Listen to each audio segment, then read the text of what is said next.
Agora a gente vai conversar um pouquinho sobre o livro do Hernando de Soto, que está inserido o capítulo que a FGV vai cobrar na prova do mestrado.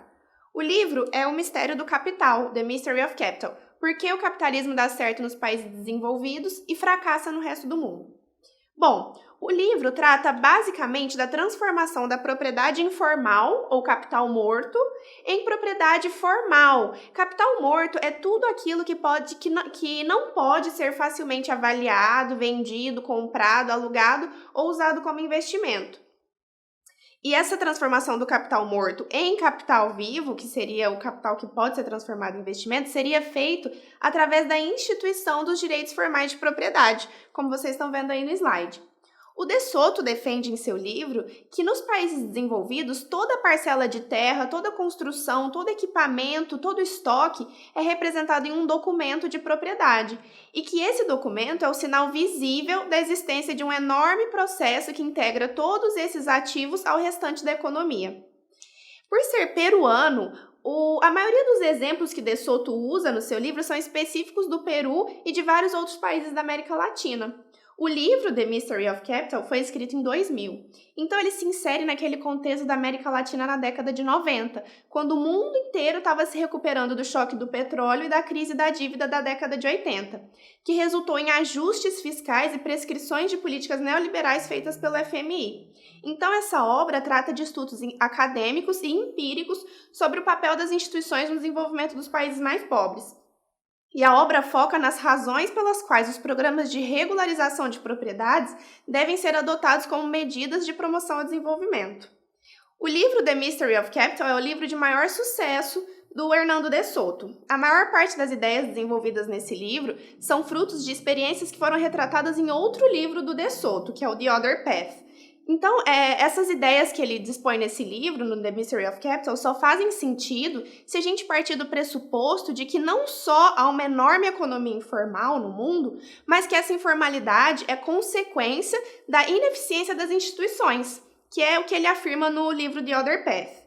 Mas então, fazendo assim um breve resumo do livro, o De Soto afirma que existem 5 mistérios do capital, e ele sintetiza todo o problema do capitalismo nos países em desenvolvimento nesses 5 mistérios. O primeiro mistério é o mistério da ausência de informação, depois o mistério do capital, que é o principal do livro, o mistério da percepção política, as lições esquecidas da história dos Estados Unidos e o mistério do fracasso legal, que é o que a gente vai estudar nas próximas aulas. No mistério da ausência de informação, essa informação que o De Soto se refere é a ausência de informação referente aos dados reais sobre as riquezas informais, sobre as propriedades informais. Segundo o De Soto, falta essa informação sobre esse capital morto. A gente não tem respostas para perguntas como quem que é o dono de determinada propriedade, quais as regras regem essa propriedade, qual é o endereço de determinada pessoa. Enfim, nesse capítulo, o De Soto narra a pesquisa que ele e seus colegas fizeram em vários países sobre as dificuldades para legalizar uma propriedade, fazendo com que milhões de atividades se desenvolvam no mercado informal. E isso evidencia o quanto os chamados pobres do mundo têm poupado na forma de terrenos, moradias e pequenos negócios. Mas por falta de legalização, esse capital é considerado morto. O De Soto fala no livro que ele estima que o valor de todo o capital morto no mundo é maior do que 9 trilhões de dólares. Então, é muito capital morto e a gente não tem essa informação. No mistério do capital, que é o tema do capítulo e é o tema principal do livro inteiro, ele ressalta que, enquanto na maioria dos países as casas, os terrenos, as ferramentas e as mercadorias são apenas casas, terrenos, ferramentas e mercadorias, nos países onde o capitalismo prosperou, esses mesmos ativos representam muito mais do que só a propriedade física, ou seja, esses ativos possuem uma vida paralela ao mundo físico sob a forma de capital. O De Soto busca solucionar o mistério do porquê os ativos podem ser organizados para produzir capital abundante nos países desenvolvidos e não nos países do resto do mundo, porque que produz tão pouco capital nos países do resto do mundo. E para isso, o De Soto procura definir o que é capital, como ele é produzido e como ele se relaciona com o dinheiro, citando grandes economistas clássicos como Adam Smith e o Karl Marx, Para lembrar que o dinheiro e capital não são sinônimos, eles não se confundem, porque dinheiro é apenas uma das formas como o capital circula. E o dinheiro serve, dentre outras coisas, para mensurar o valor das coisas. Mas, na verdade, o real valor das coisas está na capacidade de criar uma produção adicional, segundo De Soto.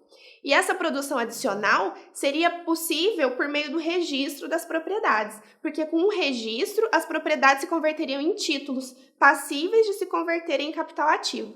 Então, o capital ele não é criado pelo dinheiro, mas sim por esses sistemas de propriedade que faz com que os ativos tenham capacidade de gerar uma produção adicional. No mistério da percepção política, é o terceiro mistério. E esse mistério é por que há uma falta de consciência política em torno da questão do capital? Se tem tanto capital morto no mundo e nas mãos de tantas pessoas pobres, por que os governos não estão fazendo nada para explorar esse potencial de riqueza? Então, nesse capítulo, De Soto faz um extenso relato histórico do processo de urbanização ocorrido no mundo, do surgimento do fenômeno do setor extralegal, das diferentes reações das elites políticas em vários países a esse fenômeno e da capacidade de alguns em absorver e incorporar esse novo contingente à vida econômica. Já no quarto mistério, que é o mistério das lições esquecidas da história dos Estados Unidos, o De Soto usa os Estados Unidos como exemplo de país em desenvolvimento que se tornou um país desenvolvido. Então, um exemplo bem sucedido. E aí ele diz que assim como as nações em desenvolvimento agora, os Estados Unidos também experimentaram uma migração maciça, explosões de atividade extralegal, instabilidade política e descontentamento geral. Mas depois de uma longa batalha política e judicial, os setores informais dos Estados Unidos foram incorporados por meio da elaboração de uma legislação e de um conjunto de instituições que tem permitido integrar a grande maioria das atividades ao sistema legal formal, fazendo com que elas possam ser transformadas em capital. Agora, o quinto mistério, que é o mistério que a gente vai estudar bem profundamente nas próximas aulas, é o mistério do fracasso legal. Nesse capítulo que a gente vai estudar, o De Soto explica que não adianta copiar as leis dos países ocidentais que deram certo e adotar coercitivamente nos países em desenvolvimento. Ele defende que é preciso identificar os pactos sociais existentes e aceitos pela maioria da população. Ou seja, para tornar o capital acessível, é necessário conhecer as leis populares, as regras construídas socialmente por meio de um processo natural e, a partir dessas leis, elaborar regras para construir um modelo unificado e formal de propriedade. Mas a gente vai entender melhor esse capítulo nas próximas aulas. Eu espero que vocês continuem com a gente. Até mais!